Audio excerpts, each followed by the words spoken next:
54.99 trillion naira. The question now is that, in as much as the Senate has passed this budget, although we are waiting for the harmonize of the two houses to come together and put a voice to this particular budget, the question now is that this budget is here for us to take an extra look at 54.99 trillion naira for only 49.07 trillion naira that was initially proposed by the president. But the question, as I earlier pointed out, this budget as it comes, what are the challenges that comes with it? Because the budget doesn't just come alone, but also come with its own challenges. And one of the key challenges that come with such budget is that it's the Fiscal Responsibility Act that need to be applied to the budget. That shows that the National Assembly must pay oversight function to it. That also shows that National Assembly must also not just approve as it has been approved, but also do a work on this budget. And that's why we are going to be having someone who understands fiscal policy in Nigeria very well, not just Nigerian, but across Africa and globally, to help us understand the essence of fiscal responsibility, as well as eliminating fiscal irresponsibility in our budgeting process. Eze Onyekpere is a lead director at Center for Social Justice in Abuja here, who will be joining me through our virtual experience to explain certain things to us about 2025 budget and other areas of fiscal responsibility, particularly eliminating fiscal irresponsibility. He will help us to understand that angle as we join him virtually. But on the other hand of this discussion also bring the issue about the passage of 2025 budget that many Nigerians are expecting. Currently, 2024 budget is running side by side as we speak right now. It's going to end by middle of this year. So many people will be asking the question, we have 2025 budget, we also have 2024 budget. How will the government be able to put the two budgets into work? It will be done, but we need to have a greater understanding of how it works. We'll be going for a short break now. When we return, okay. Mr. Eze, a very good day to you, sir. Good afternoon. Hello, sir. Good afternoon. Hello. Okay, we are still waiting for a better connection with my Eze, as he's right now joining us all the way from Abuja to discuss eliminating fiscal irresponsibility in Nigeria. Eliminating fiscal irresponsibility in Nigeria. Mr. Eze, a very good day to you. Good afternoon, fellow Nigerians. Hello. Good afternoon, fellow Good afternoon, Nigerians. Sir. Can you hear me? Very well, sir. I can hear you, sir. Right. All right, sir. So let's start the discussion, sir. Okay. All right. Now, sir, from your own perspective, many Nigerians were like taken aback when they saw the 2024 budget be extended into 2025 budget, into 2025, and they were like, how is government be able to manage that when we already have 2025 budget in process that will be passed by National Assembly, then signed by the President? So take us through the working of this extending the budget into another annual year. Well, let me start by saying that the Constitution did provide for a financial year, and it was defined as the period between January 1 to January 31st of every year. Same definition was also given in the Financial Year Act. So the expectation is that the budget should get to the National Assembly early, maybe between September and October, and they approve of them, and President accepts the bill, so that on the week of January 1, budget implementation starts and terminates on the 31st. There is no provision in the law allowing the National Assembly to extend the life of a budget. Because what the Constitution says was that it should be 1st January to 31st December, or any other period as the National Assembly will determine. Now, that determination is not an arbitrary exercise of in 2014, you move it to first quarter of 2025. Or in 2025, you move it to second quarter of 2026. It is the power to amend the law. So if they decide today that January to December is no longer working, they will now say we start in June and end in May. So what they're doing is illegal, is arbitrary, is unconstitutional. They know it, but then I don't know where they derive their powers from doing that. Very interesting from you. And the reason why I asked the question was that most of us in the broadcast space are also being confronted by Nigerians who speak with us, whether through the radio program or TV program, or ask us questions that why are we shifting this kind of budgeting into another year when we know that we have another one that is coming. But away from that, which you have made it clear that it is quite illegal. So the National Assembly and the presidency need to work on how to strengthen the law to ensure that if that's what they want, they should go ahead and amend the law for that. Now, on that very cordial... Yeah, go ahead, sir. Yeah, when you amend the law, it becomes of general application. Okay, it's not just a specific thing you do every other year. So from when you amend the law onwards, that will become the new financial year. It's true. Now another very interesting aspect of this 2025 budget or 2024 budget is this. For 2025 budget, the proposal initially was 49.7 trillion. All of a sudden, we heard that it's now 54.99 trillion. And the reason given was that there is revenue projection coming from government agencies. Is that enough for us to have this kind of budget, or is there something else behind it? Because a lot of Nigerians are now asking the question that why didn't they put it at 54 initially before they now take it to 54 as we rightly have it now? What you have is a situation where the executive is trying to be clever by half. And we have expected the National Assembly to call them to order, but they continue with their rubber stamp disposition and attitude. What do I mean? In the earlier budget of about 49 trillion, you had over 13 trillion in deficit. So if, assuming without conceding that you found a new revenue source from many of them deals, it was not called for you to increase expenditure. That could have been used to reduce the deficit. The deficit that the company is money they are going to borrow principally. And the deficit did not reduce even when they moved it to 54. So that's why I'm saying that being clever by us is some level of fiscal mischief, fiscal irresponsibility, and not thinking through before they take decisions.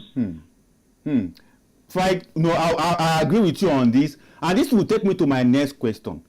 On the basis of our discussion today is to look at fiscal irresponsibility, eliminating fiscal irresponsibility, which you have already pointed out in your last response to the question I asked.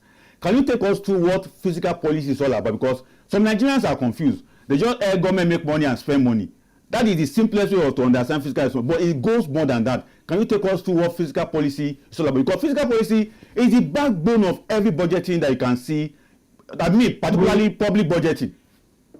Yes, we are discussing issues around how government raises money and how government spends money. So that will take you through taxation, levies, duties, and all payments that should ideally accrue to the federal government, states and local government, the federation account before they share it.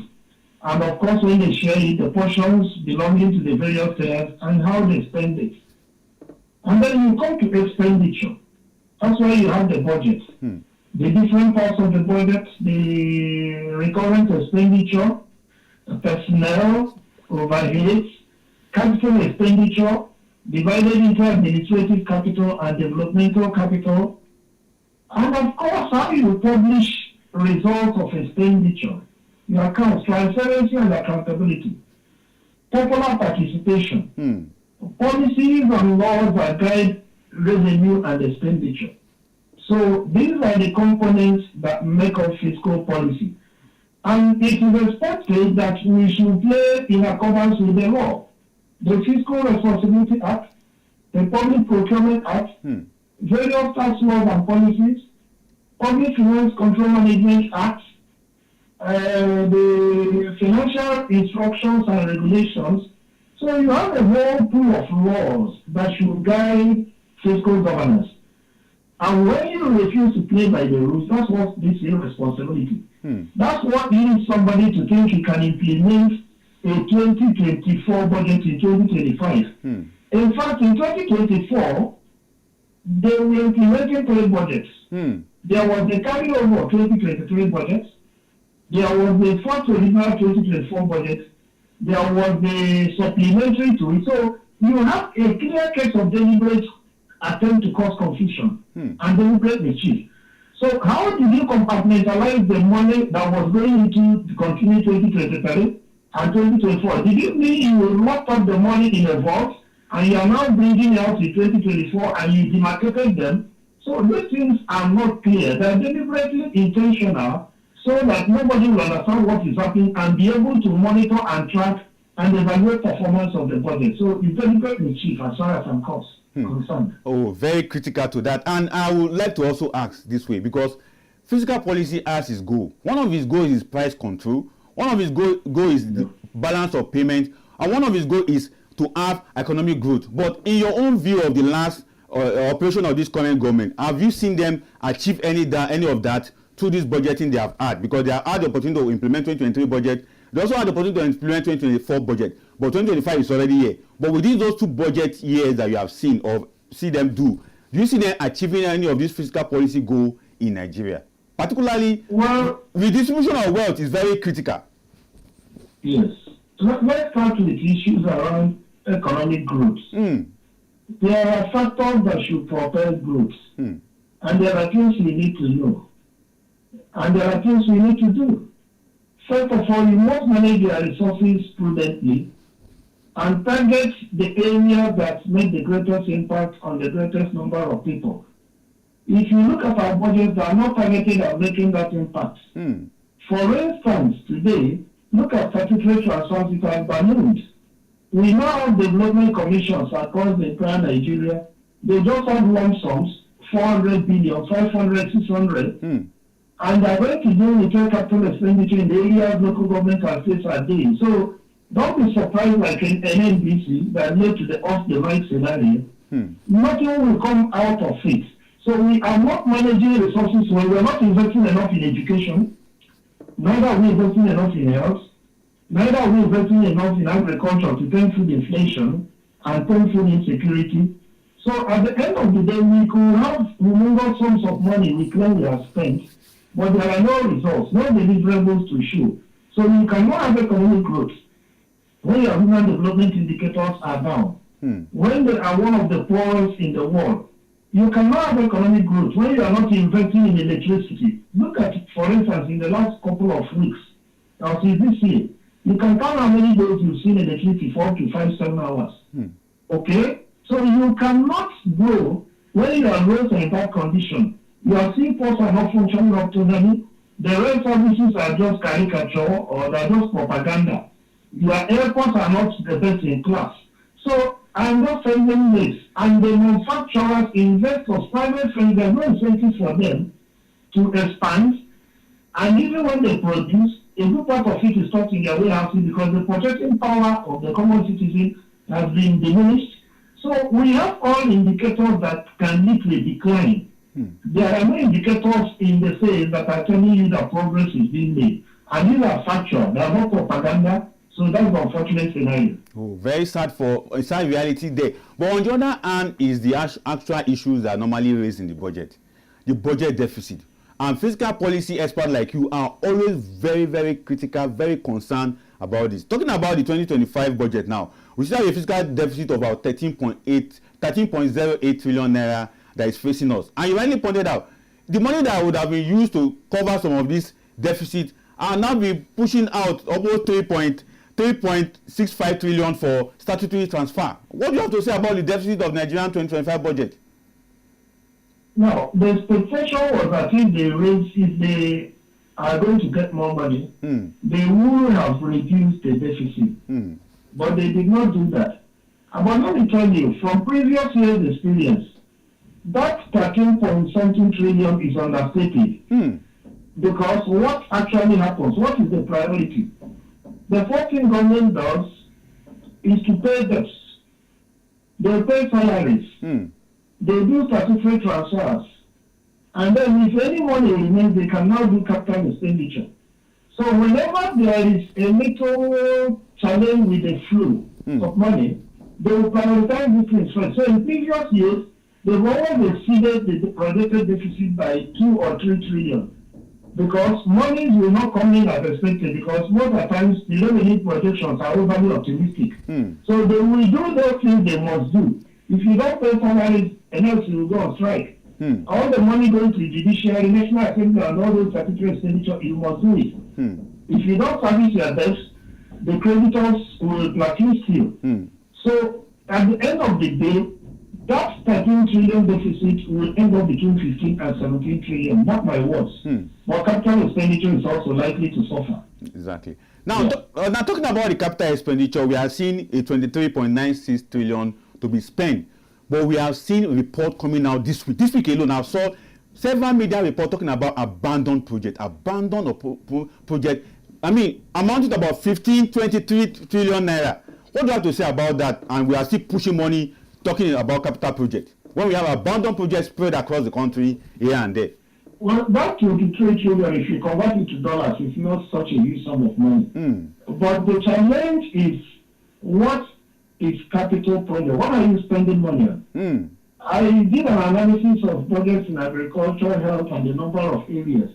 I saw that administrative capital is taking a good bulk of the money. There are two types of capital. Administrative capital is money going for capacity building, training of personnel, office hiring, building of headquarters, buying new SUVs, all those things that are just to move the labor force or the blue class in the direction of working well. These are different from developmental capital, like money that goes into service delivery in health, the drugs you need, repair of the hospitals, and furnishing them, which will benefit people directly. So I saw that the bulk of the money went into administrative capital. So if this is replicated across all the other areas, you discover that the impact on the people of this so-called huge amount of money is not something that you'll be excited about. So that is the challenge. And once money is released to NGOs, they also prioritize administrative capital. They prioritize money budget for them to buy a Jeep, SUV. They prioritize money meant for them to put air conditioners and service their cars and offices and all those things that will come to them personally. Usually commands priority. So what is spent last is the one that will touch the people on the streets. So in essence, there's not much that we need to celebrate until you see what I'm talking about. This has been the trend over the years. On the other hand, is this particular issue of eliminating fiscal irresponsibility in Nigeria is about the manner in which the current government is pushing out its fiscal policies. Many are seeing it as just taxation, fees, charges, and levies upon Nigeria. But what's your view about this manner in which the government is pushing out its fiscal policy, either by taxes, either by levies, or by charges? Is it the right way to go, or they should be more concerned about the welfare of the Nigerian people? No, there is fiscal responsibility, which we have high thinking a lot. There is also the concept of social responsibility, which we have refused to hide into proper laws. And that is where you have things stated in the directive principles and fundamental objectives of state policy.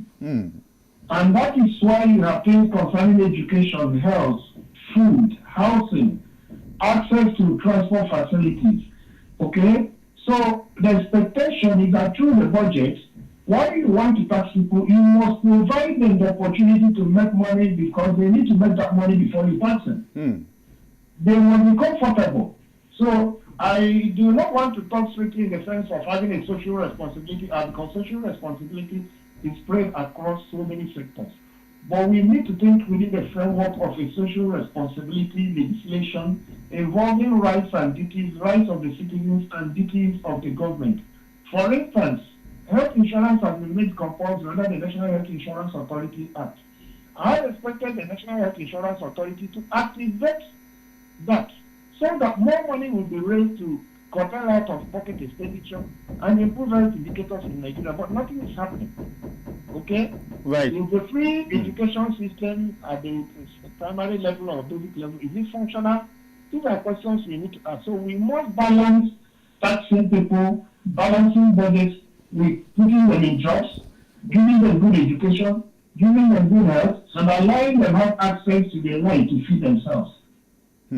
Now, thank you so much, Mr. Eze, but we are still on, and the issue on this particular 2025 budget still boils down to how much have been budgeted for some extra ordinary things that many Nigerians will recall and say, okay, for the current non-debt servicing, for instance, they budgeted 13.64 trillion naira. Is that enough or too little to take care of that aspect of the Nigerian economy?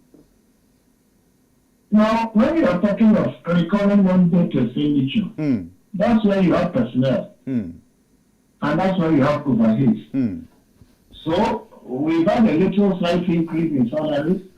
So I believe that resource will take care of it.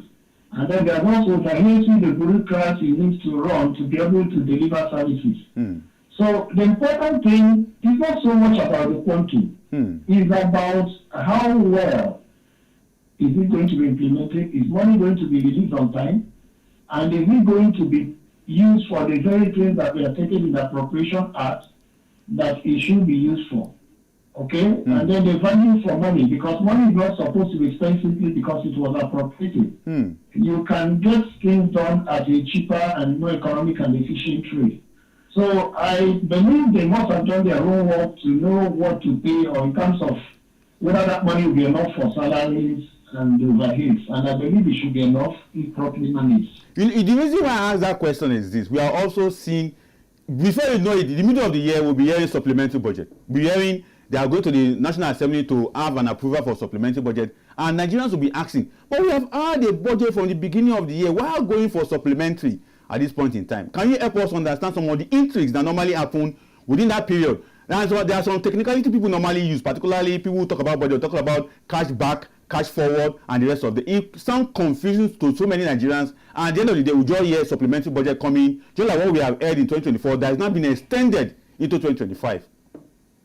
Now, the idea of a supplementary budget is that certain circumstances have arisen that were unforeseen at the initial period when the original budget was made. For instance, during COVID will have come in the middle of the year, and nobody thought about it to prepare for it or to treat citizens or stop them from dying. So you may now make a supplementary budget, or you may even amend an existing budget to rejig the figures so that more money will be spent in areas that have emerged as priority. So like I did say, it's not about what you put on paper. It's your willingness and ability of volition and intention to implement them that will think about the impact on the citizens at the end of the day. So this idea of cash backing or no cash backing is something curious that they do in the executive that doesn't make sense to me. Because the revenue projections are supposed to be realistic. And once they are realistic and the monies can come, and those monies are budgeted, once the money comes, you simply send it to the NDAs.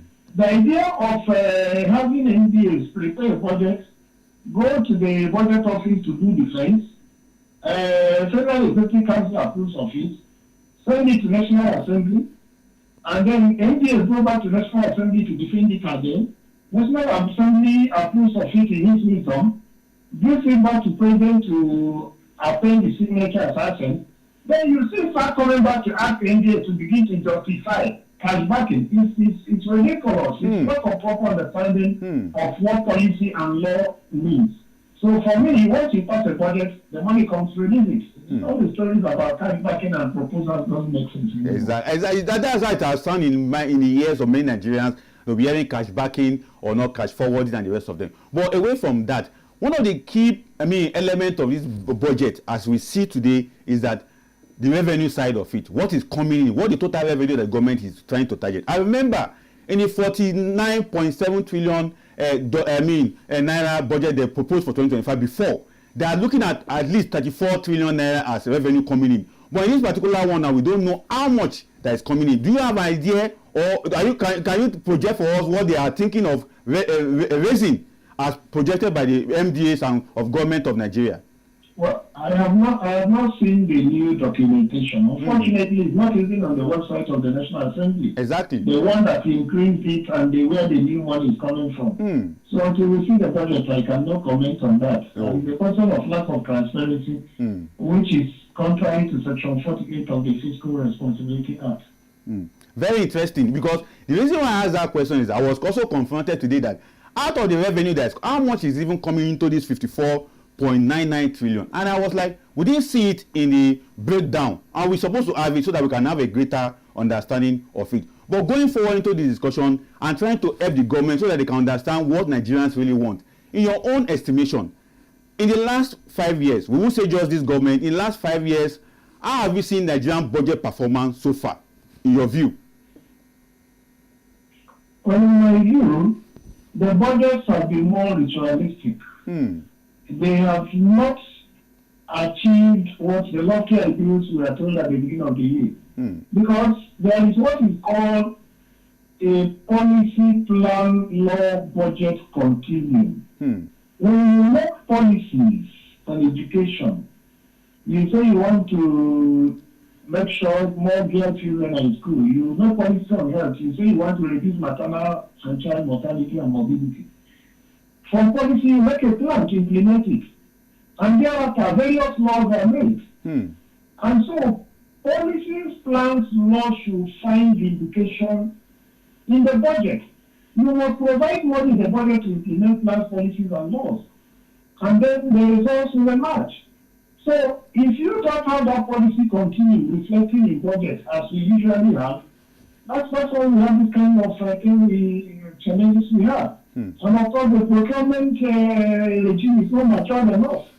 Because the level of development in any country is directly proportional to the level of maturity of their procurement process and system, and how that procurement process and system responds to the challenges facing the society. Because if the system is mature, it will effectively respond to societal needs. Very, you have said it in a way that I believe many of our viewers really understand the angle you are coming from in this regard. Now, suggesting the best form of managing our fiscal policy to the government in where we are at this point in time. In your own view, how can the government bring a positive realization of eliminating fiscal irresponsibility? Because there are so many things the government, even itself, have put in place. We have EFCC, we have ICPC to check the corruption angle. We also have law like the Procurement Act and the rest of them to also check abuse of those angles. But in this regard now, what would be your suggestion to the government going forward? Going forward, why these things are not happening the way we expect is that things are done nicodemously. They are not done transparently. So you need to do everything in a transparent manner.